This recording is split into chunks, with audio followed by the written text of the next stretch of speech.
Yo, welcome back everyone. So today I'm in Blox Fruits and I'm gonna be using one of the best scripts for this game. So as you can see, this is how the script looks like.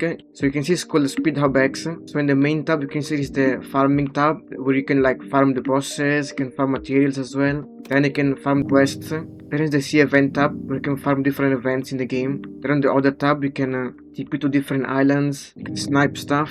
So the first thing I'm gonna be showing you is the farming tab. Here you can press auto farm level. And you can see it's gonna start to level up for you automatically.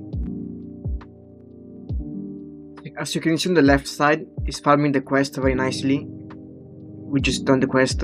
It's gonna go back to the guy to get more quests, so you can easily farm the levels.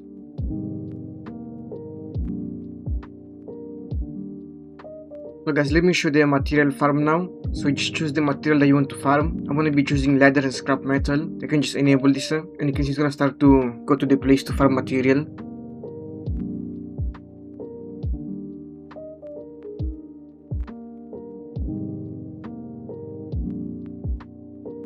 Anyways guys, this is the end of the video. Hope you liked it. Please like and subscribe and see you in the next one.